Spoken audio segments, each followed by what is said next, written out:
My name is Jack Howard Potter. I'm a figurative steel sculptor.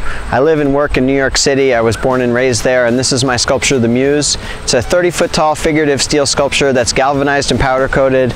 I made it in 2005, and it sits here at the location of the Southern Vermont Arts Center in Manchester, Vermont. The Muse is actually the first statue that I ever galvanized. I had been working and making large figurative steel statues for many years and doing a lot of powder coating on the statues, but I was finding that the surfaces were getting compromised very quickly with powder coating.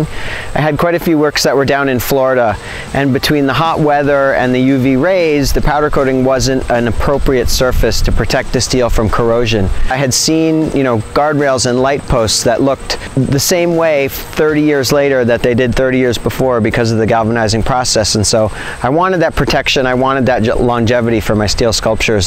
So I started looking into the possibility of galvanizing some of my large projects to ensure their longevity going forward and to keep the finishes looking the way I wanted to have them finished.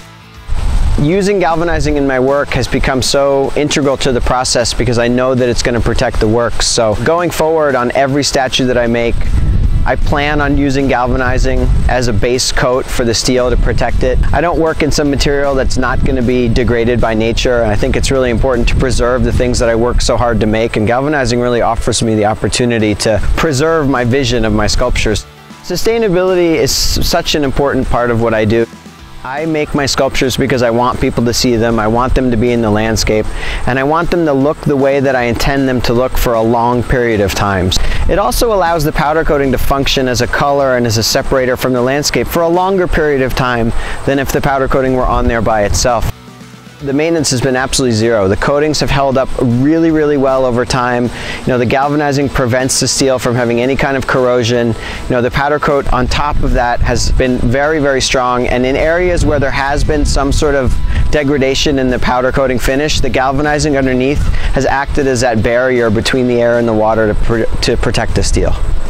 The peace of mind that it offers when I make a statue, galvanize it and powder coat it and put it out in a landscape, whether it's in Florida where you have these really, really harsh temperatures and these high winds and these, damaging sun, or if it's all the way up here in Vermont and you have vast differences between hot and cold and snow, it's protected the statues in a way that I never really thought imaginable. Statues that I put out on display 10, 12, 15 years ago, I go back to see and they look almost exactly the same because the two processes, and especially really the galvanizing, has protected it in such an amazing way.